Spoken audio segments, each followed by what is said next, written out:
Here's the situation. One day I was watching the national and I saw this family sharing, with the report how inflation has affected their life. It doesn't matter where you live. You can live in Canada, you can live in the United States, you can live in Australia, India, you name it. You can live in Brazil. The inflation is everywhere, as you know.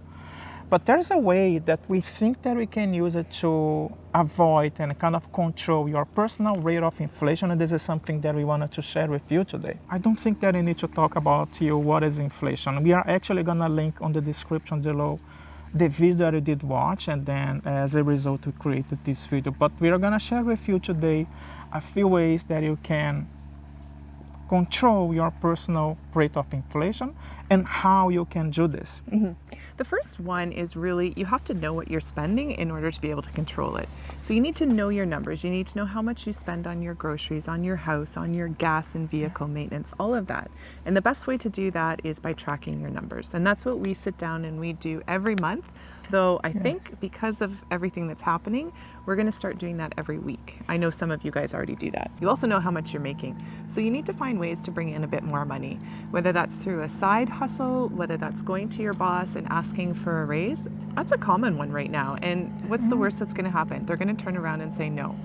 Yes, they're going through the same inflationary costs that you are, but maybe they have some leeway with your salary. And it's easier said than done. We get that, it might be the case that you don't have any flexibility, but if you're not able to do this through your work, you got to find ways to make an extra money. And that's what we do. I mean, it's not easy. And we get it. It's only Christine and I. We don't have kids. It's our lives, but it might be yours as well. And no matter what, at this time, you need to make sacrifice. You need to find ways to bring more money. It's a trade-off, right? If you want to save your money, you want to be able to live within your means, you're going to have to trade something off. And that's generally going to be either your time by doing an extra job, right? Working extra hours, all this kind of stuff. Yeah, and we can even, we are recording today this video on a Saturday, and before coming here, Christine has, her side hustle, and she was able to bring $280, join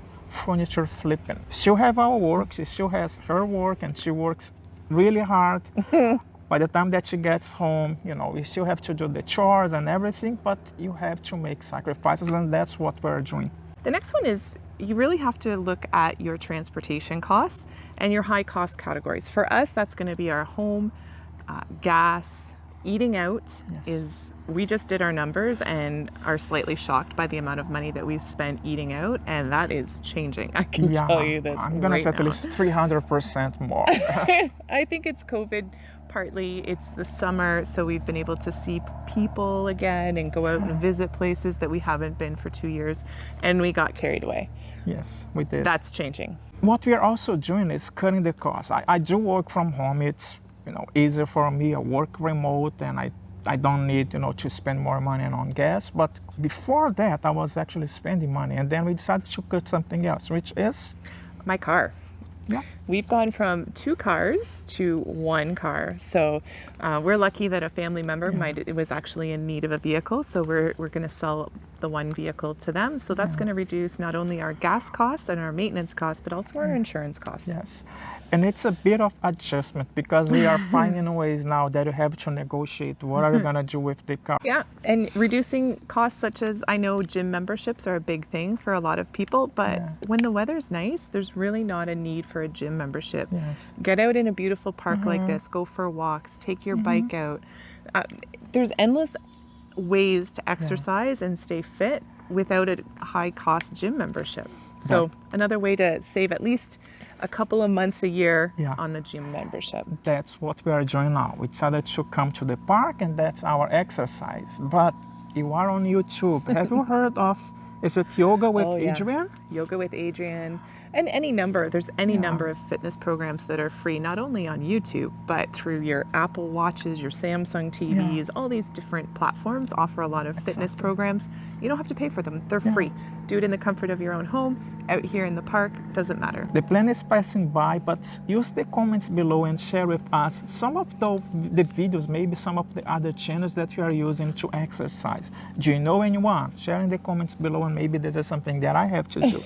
I'm trying yoga, but it's He not is my not thing. trying yoga. No. Yeah, I can't pass day one. Day one. The next one is a big one for us, and that's food. Like I said, we've been eating out way too much. But our grocery bill is also something that we need to really be mindful of. And we're managing that because we all know that the cost of food, meat, eggs, dairy, everything has gone up. Yeah. The way we're managing that is through several food apps. A big one is Flash Food. And so we're going to link that down below, but it's super easy. It has an app. The grocery stores that are participating in your area go on and put on the food that is close to expiry. You purchase it, and we bring it home, separate it up, and freeze it. And we have a freezer full of food that's going to last us, right? We don't have to go out and buy full priced ribs or steak or whatever. We buy it when it's on sale and we freeze it. Another food idea, and this one isn't so much to do with buying the food, but preparing the food, is batch cooking. It's just known. If the larger the batch of food that you make, the cheaper you're going to be able to make it. So make a lot of it and freeze some. Make a lot of it with your friends. Make an event out of it where you and your friends get together on the weekend, have some wine, and you all make a bunch of different dishes and you take them home. You split that cost. You enjoy a social event.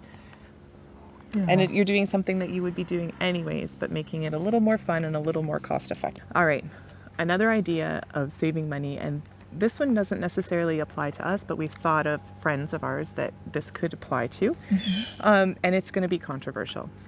It's cutting back on the extras for your children. I know that sounds mean or harsh, but think back to, I don't know about your childhood, but our childhood, I maybe got to go to one extracurricular activity after school. During the week, I maybe got to go to sleepaway camp in the summer one time. I didn't go for a month. We didn't have hockey and volleyball and baseball and all of these extra activities. They all cost money and they are very expensive, especially things like skating, figure skating, hockey here in Canada, all very expensive. We know you love your children, but there comes a time when you have to be a little realistic and think about the overall family picture, and maybe cutting back on some of these expensive activities is one way to do it.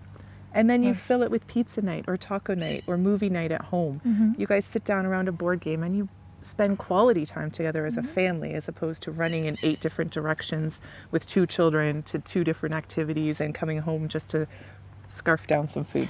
Yeah, and even going through the library. When I was living in Brazil, I did not go to the library at all. I mean, that's the reality from the city that, that I was living before. I just started going to the library here in Toronto, like when I moved to Canada. And ever since, I am so grateful to have the opportunity to go to the library. Don't have to buy any books. I mean, some of them we do because those are the ones that we like it. But renting a video, getting a podcast, getting something, even staying there. Right? Endless entertainment that can be had for no to little cost to you, right? It's just waiting and seeing, once things, improve, and then you're gonna be able to do this. But this time that you need to make sacrifices, this is one of them. The video that Jean mentioned before, one of them anyways, that the National put out, involved a young couple that were talking about never going to being able to get into the housing market because mortgage rates have gone up. Well, to be honest, mortgage rates aren't any higher than when I initially got into the housing market 10 years ago. And right now, the price of houses in Toronto is gone down significantly. And you just have to be willing, like we said, to make a trade-off. There's certain ways that you can get into the housing market. Get that variable rate mortgage because interest rates are going to go back down. Go in with your best friend. If you guys are already renting apartments anyways, you can live with somebody else. Make it legal, put it down in a contract so nobody gets, slighted at the end. But pool your money, pool your resources. Buy a house that has extra bedrooms that you can rent out and house hack. That's what we're doing. We're, 2 good jobs, but you make sacrifices. To do. I mean, and every day when you go to bed, we still hear people walking upstairs. With the rent that you're gonna get from, upstairs from our home, you are keeping up with the mortgage and if the interest that we have to pay. So that's the kind of sacrifices they wanna do, because we can see what is gonna be, like the result. Remember, this is not financial advice. This is only our way. As you're getting towards the end of this video, just wanted to summarize some of the things that you can use to reduce, your personal rate of inflation. The first one is the budget. We are going to link down below a spreadsheet, which is actually the same spreadsheet that we use and we go through every month on our, even though we are trying to do this more every week. So it's also for free. You got to go and start and you got to go and see where your numbers are. So it's not that's a the budget. first one. It's just tracking, exactly. Yeah, right? Yeah. Knowing where you're spending. Yeah. And honestly, there's endless apps out there that are going to assist you to save money. Everything takes a little bit of extra time to be able to do it. Maybe you have to go a little bit further out of your normal way to be able to get the cheapest gas, to be able to save some money on some groceries. Yes. But use the Flip app, do price matching. There's lots of ways to be able to utilize technology in order to help you save some money. We're on our phones anyways, why not? 100%. Yes. Family time for us is the most important because that's when we're building our memories. So completely our idea, and we get it. Your kids are important. But maybe think about cutting down on a few of those extracurricular activities, creating some family memories at home, game night, taco night, pizza night, movie night, I don't know. Just an idea, but it saves a lot of money and you're creating a lot of memories. 100%. And think outside the box when it comes to real estate. There's lots of ways to break into this market of real estate. I know it's difficult in larger urban centers, but your parents, if they're in a decent financial situation, would probably be willing to co-sign your mortgage with you, knowing that you're going to be able to afford it with a roommate, with some friends to help you house hack a new place, and you're building equity. And when this market turns around, and it will turn around, you're going to be in a far better spot. Yeah, I'm gonna link, I just remember that maybe a year old, a video, but it is still kind of relevant. And you can see how much we're able to save with our house hacking. So that's our video for today. We really just wanted to address, I know inflation is all-time high as a rule in the countries that we all live in, but you really do have the ability to control that personal rate of inflation that you're facing. We don't need to be at 8.1% or 9% or higher. We can keep it lower. We can stay at maybe a 3% inflation rate in our personal lives. Lots of ways to do it. Yeah. We hope that this video is helpful. We wish you the best. It's not an easy time, but what we are trying to do is show you that, it's possible to save money, to invest money, and make more money. To make more money. And if anybody's in Toronto and wants to get together for batch cooking or baking, let us know. Let or us potlucks. know. We can do potlucks. Yeah. Yeah, let us know. All right, guys, have a great week, and we'll see you soon. Take care. Stay safe. Bye. Bye. We have to do picture time. Okay. We have to look at something with doing the numbers, kind of holding that.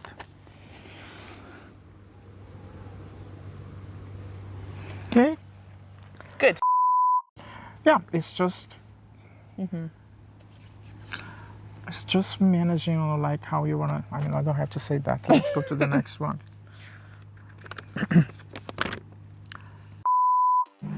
The next one. Oh, extras. Yeah.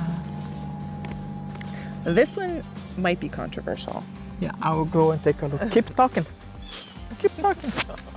Yeah, it's still recording. Keep talking. It's still recording. No.